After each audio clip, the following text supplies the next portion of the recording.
Esta semana nos concentraremos en la temática de transición demográfica. Como la podemos definir, es un proceso de cambio en la estructura de población de un país o región a lo largo del tiempo. Es más como la tendencia histórica. Y esto de la transición demográfica lo planteó un estadounidense, Warren Thompson, en 1929, ¿sí?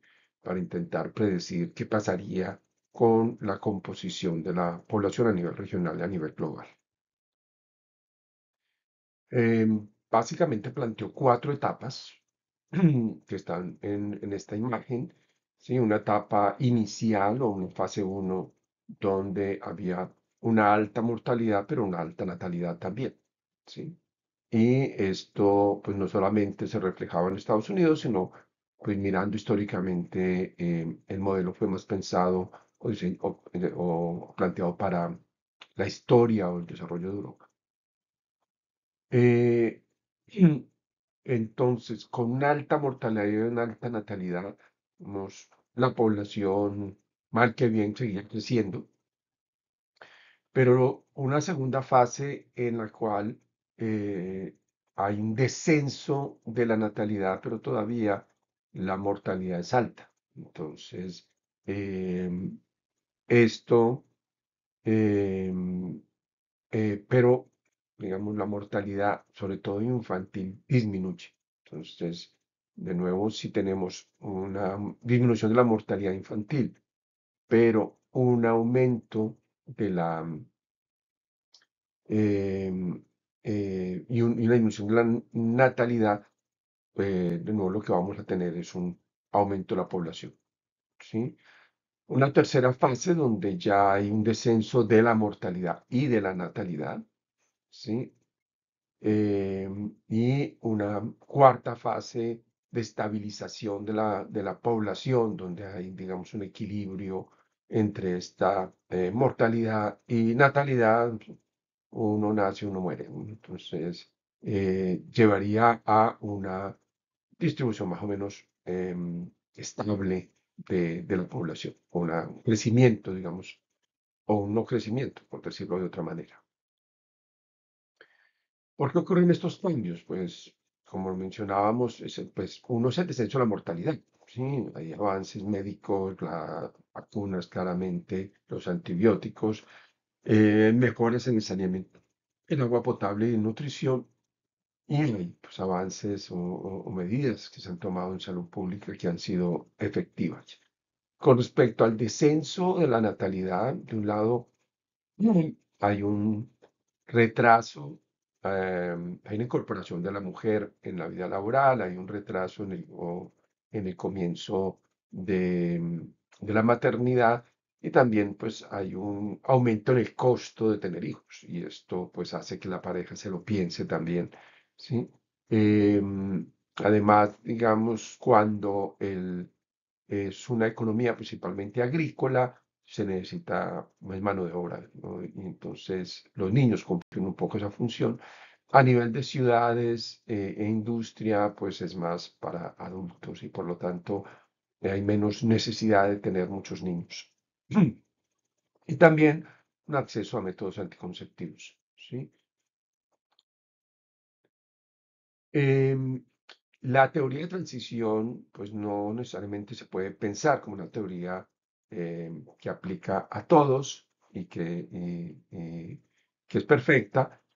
Hay críticas en términos de que es muy eurocéntrica, ¿sí? O sea, se esperaría o esperan que todos sigamos esa misma senda y esas mismas fases cuando no necesariamente ocurre así.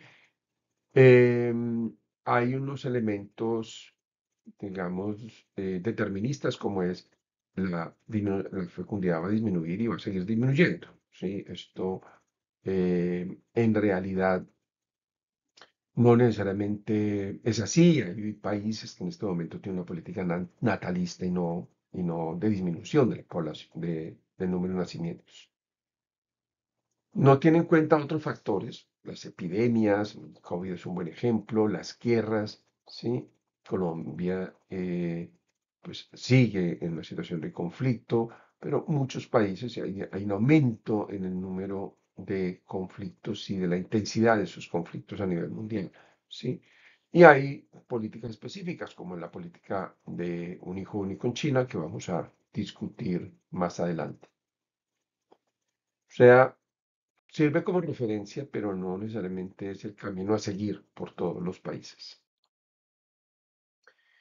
Hay el concepto de segunda transición demográfica, o sea, donde el elemento de la postergación de la maternidad a la paternidad sigue estando presente, pero cambia la composición de los hogares. Entonces hay hogares unipersonales, hay familias con dos papás, dos mamás, ¿sí?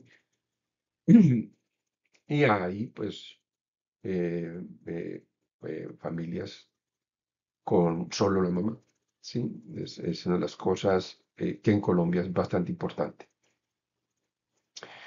Y podríamos llegar a un punto en que la fecundidad baja por el nivel de reemplazo o, dependiendo de ciertas políticas, se logra mantener en el nivel de reemplazo, ¿sí?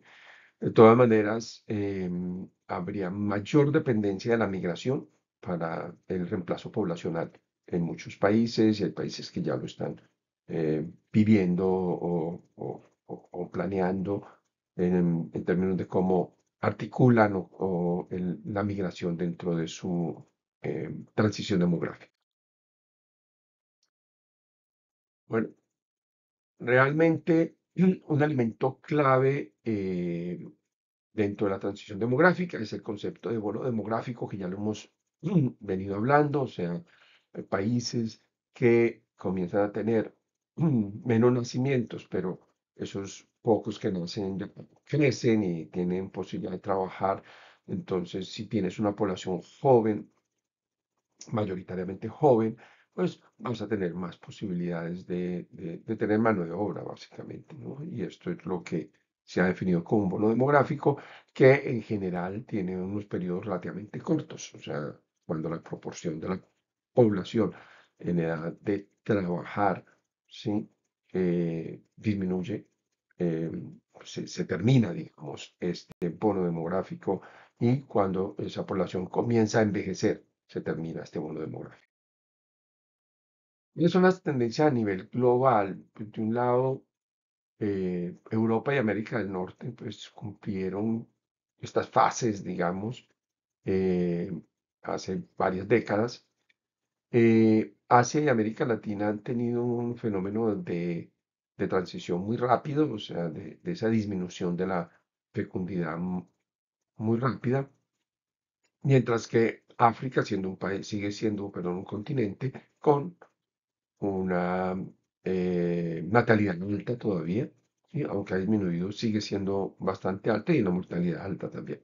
Estaríamos todavía, de nuevo, esa mortalidad para enfermedades infecciosas como el VIH y la malaria, la tuberculosis ha disminuido, pero todavía sigue siendo muy alta comparado con el resto del mundo, ¿sí? Entonces, en términos de crecimiento, la población que está creciendo más es la población africana, seguido de la población asiática, y la que está creciendo más, pues menos en la población europea, claramente. ¿Qué ha pasado en América Latina? Pues un fenómeno, como decía, de disminución de la natalidad muy rápido, una disminución de la mortalidad, sobre todo infantil, de manera muy importante, un crecimiento de la importancia de enfermedades crónicas, pero al mismo tiempo una doble carga. O sea, sigue habiendo enfermedades infecciosas que son importantes, que siguen matando sobre todo niños, ¿sí?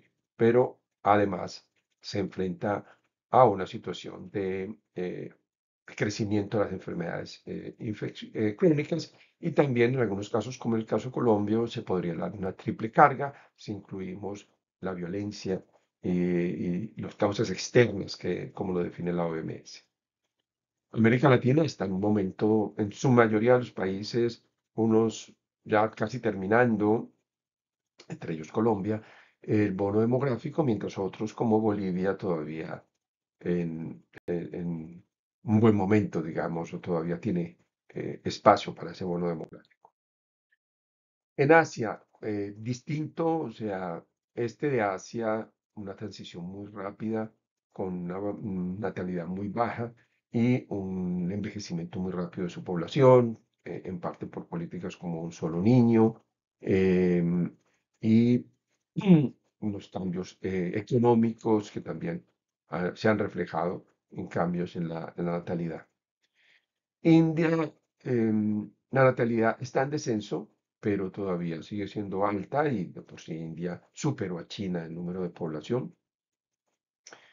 Y Asia Occidental, lo que se llamaría pues, el Oriente Medio, hay un poco de todo. Hay países con una natalidad muy baja, hay países que no tienen una natalidad baja, ¿sí? Siria está disminuyendo, Líbano, y también hay un fenómeno de emigración importante. O sea, la mayoría de la población libanesa no vive en Líbano, por ejemplo.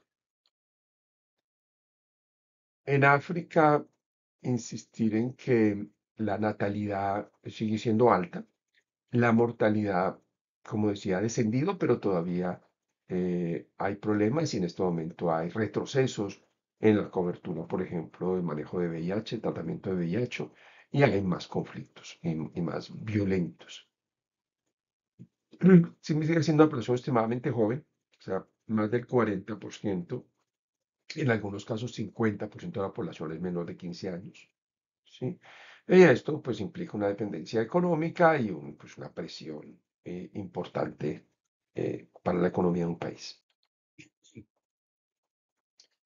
En términos de población total, que esperamos que siga creciendo, eh, más o menos hasta el 2050 y luego se estabilice o inclusive disminuya dependiendo de diferentes eh, modelos o digamos diferentes escenarios. Lo que es claro es que la tendencia sí es, digamos, a que siga creciendo por lo menos hasta el 2050 la población mundial, pero que posiblemente no llegaremos a 12 billones, sino que nos estabilizaremos un poco por debajo.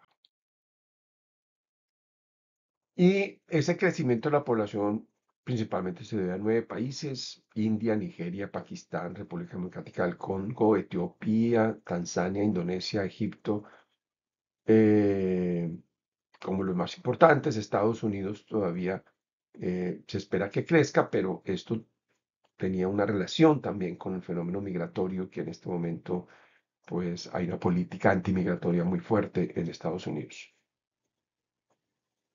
Pero lo claro es que, digamos, la población africana se espera que se duplique para el 2050, mientras que la población europea tiende y va a seguir tendiendo a disminuir. Insistir en el bono demográfico, o sea, hay países que tienen una oportunidad importante porque su población es joven, en tiempo de trabajar, digamos, edad productiva, y tienen pocas personas de la tercera edad, ¿sí? En Bolivia colocaba como un ejemplo y por lo tanto, en general, todavía hay, sobre todo para América Latina, pero para Asia y África, una posibilidad de usar el bono demográfico. Mm. Existe el concepto de cuentas nacionales de transferencia, que básicamente busca mirar precisamente la transición demográfica en diferentes aspectos, o sea, el aspecto económico, ingresos, ganancias laborales, pero también en aspectos de consumo, ¿sí? Educación, salud, vivienda, por ejemplo, tanto público como privado, y temas como los ahorros. ¿Sí? De nuevo, tanto público como privado. Entonces, eso es cuenta nacional de transferencia, permite tener una idea de cómo vamos, o sea, si se está produciendo más, si se está ahorrando más, si se está consumiendo más y en qué áreas ese consumo. Eh, Hay unas temáticas importantes, entre ellos el tema de género, ¿sí? Entonces hay una mayor participación de la mujer en la vida laboral. Sin embargo, también sigue habiendo diferencias importantes, por ejemplo, en ingreso por el mismo tipo de trabajo. Sí, entonces hay inequidades importantes, ¿sí? En términos de bono o de dividendos demográficos, Brasil y El Salvador son buenos ejemplos de uso de ese bono. En términos de eh, educación, Brasil es un buen ejemplo donde hay una transición demográfica pues, que beneficia la vinculación a la educación, pero insistir en que hay desigualdades importantes debido a regiones, debido a raza, debido a género en países como Brasil, Colombia y Chile, debido a ingreso socioeconómico. ¿Sí? Y hay problemáticas fiscales importantes en países como El Salvador, Brasil, Chile, México, en términos de pues, el envejecimiento de la población y la dificultad para contar con pensiones para toda la población adulta mayor. Y en el caso colombiano, ¿qué esperamos? Entonces, en Colombia esperamos que eh, crezcan la población en general, nacimientos que disminuyen y que van a seguir disminuyendo, y unas disfunciones que tienden a aumentar de funciones totales, ¿sí? Hay que tener en cuenta acá que estas cifras van hasta el 2021 y pues este pico importante tiene que ver con el COVID. Ahora, si medimos tasa de crecimiento natural, o sea, que incluye los nacimientos, pero también las migraciones, ¿sí? Colombia, pues, esperaría que el crecimiento migratorio, digamos, disminuya un poco, pero en los últimos años, digamos, hace 5 o 6 años fue muy alto, pero ya en los últimos 2 años hay un fenómeno de disminución y también hay un fenómeno de disminución de la salida, o sea, de la emigración, sobre todo hacia los Estados Unidos, fenómenos, digamos, de este año que todavía no se ven reflejados eh, en este análisis, ¿sí? Pero en general, lo que ha venido pasando es que la natalidad sí ha venido disminuyendo de una manera importante en Colombia, mientras que la mortalidad no ha venido disminuyendo a esa misma velocidad, digamos. Lo otro es composición de la familia en Colombia. Esto es un estudio hecho por el DANE, ¿sí? Donde la familia nuclear, digamos, representa alrededor del 50% de la población, pero hay que mencionar que de este, pues un 15% es monoparental, o sea, principalmente madre soltera, ¿sí? Y luego, 17% es unipersonal, ¿sí? O sea, donde la persona, digamos, vive sola, ¿sí? No hay esta núcleo biparental. En términos de estado civil, digamos, de la población, en el estudio hecho en el 2021, ¿sí? Básicamente, eh, digamos, lo que prima es las personas que no están casadas, ¿sí? Seguido por 26% población casada, ¿sí? Y, 10, y, perdón, 26% de población no casada que vive en pareja y 17% de población no casada, ¿sí? Entonces, digamos, eh, como casados como tal representan solo el 17% de las familias, de acuerdo a este estudio del DANE, ¿sí? Bueno, cualquier duda en términos del análisis de la transición demográfica, pueden escribir, pueden subir sus comentarios de todas maneras al bloque Neo.